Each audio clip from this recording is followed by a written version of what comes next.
मेरी बेटी पर मुझे बहुत गर्व था। मेरी बेटी का नाम माला था। वह बहुत खूबसूरत थी। जब उसने कहा कि वह डॉक्टर बनना चाहती है तो मैंने उसे नहीं रोका।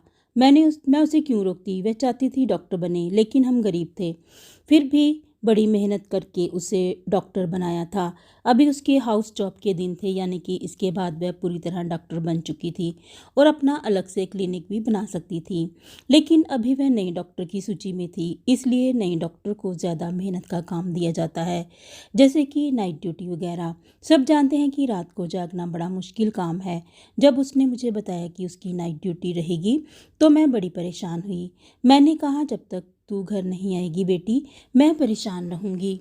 वह मेरी इकलौती बेटी थी। मेरे 2 बेटे भी थे, लेकिन जो प्यार मुझे बेटी से था वह बेटों से नहीं था। उसके पापा भी उसे बहुत प्यार करते थे। घर में उसकी एक बुआ भी रहती थी, वह भी उसे बहुत चाहती थी। उसने कहा कि मैं ड्यूटी बदलवा नहीं सकती, ऊपर से ऑर्डर आया है, आप परेशान मत होना। अस्पताल में मैं अकेली थोड़ी होती हूँ, और भी लोग होते हैं। उसने बड़े प्यार से, बड़े तरीके से मुझे समझाया। वह बड़ी जिम्मेदार थी। डॉक्टर के पास कहाँ वक्त होता है कि वह एक गिलास पानी भी पी ले, और नाइट ड्यूटी का डॉक्टर तो वैसे भी बड़ा बिजी रहता है। लेकिन फिर भी वह रोज़ मुझे फ़ोन करती थी, पर आज उसका फ़ोन नहीं आया तो मैंने बड़ी परेशान हो गई। जब मैंने उसे फ़ोन किया तो बेल जा रही थी, लेकिन कोई फ़ोन नहीं उठा रहा था। मैं परेशान हो गई। मेरा दिल कांपने लगा, ना जाने क्या हो गया है।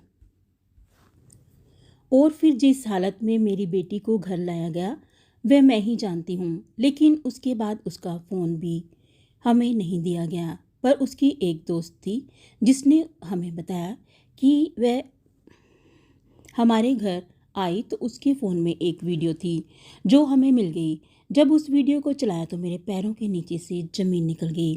फिर पूरा देश मेरी बेटी के साथ खड़ा था। उस वीडियो के अंदर एक दिन मेरी बेटी अस्पताल से वापस आई तो कहने लगी, माँ, मुझे एक सवाल का जवाब तो दो। अगर आपके सामने कुछ गलत हो रहा है तो क्या उसे रोकना चाहिए? मैंने कहा, हाँ बिल्कुल रोकना चाहिए। क्यों नहीं रोकना चाहिए? ये तो भगवान भी कहता है कि सिर्फ सच्चाई और हक का साथ देना चाहिए। मेरी ये बात सुनकर वह कहीं खो गई। मैंने कहा, माला, खाना खा ले। कहाँ खो गई है? देख, आज तेरी पसंद का दाल भात बनाया है।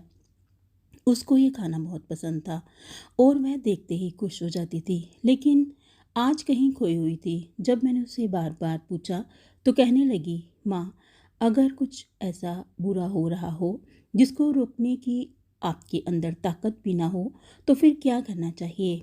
मैंने कहा, तो फिर भी लड़ना चाहिए बेटा, कोशिश करनी चाहिए। जब इंसान कोशिश करता है तो भगवान उसका साथ देता है।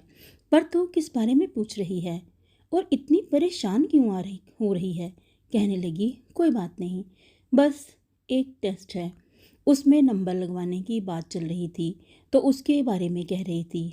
मुझे उसकी इस तरह की बातें समझ नहीं आती थी, क्योंकि मैं ज़्यादा पढ़ा लिखी नहीं थी और फिर वह तो डॉक्टर बन रही थी। बस मैं चुप करके सुन लेती थी।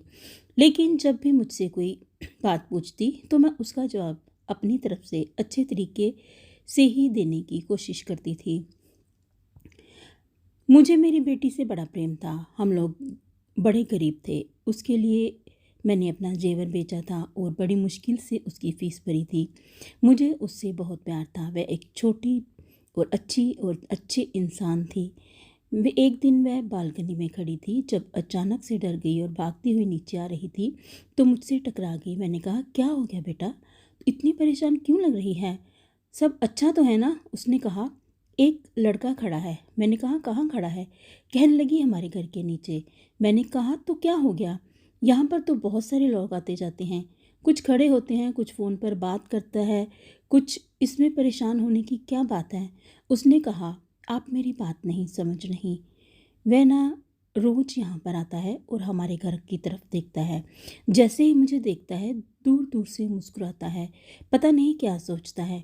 मैंने कहा, जब तक वह दूर खड़ा है वह कुछ भी कर सकता है, मुझसे रोक भी नहीं सकते हम। वह अगर तुझे कोई बात कहे तो तू उसका मुंह तोड़ देना। मैंने कहा, ठीक है। और बालकनी में मैं खड़ी थी। जब वह घर से निकली क्योंकि आजकल उसकी नाइट ड्यूटी होती थी, लेकिन मैं शाम को ही जाया करती थी। जब वह बाहर निकली तो आज उस लड़के ने उसका रास्ता रोक लिया। मैं दूर से ये सब देख रही थी। पहले वह लड़का कुछ बोला, फिर माला ने कुछ कहा और फिर उस लड़के के मुंह पर थप्पड़ मार दिया।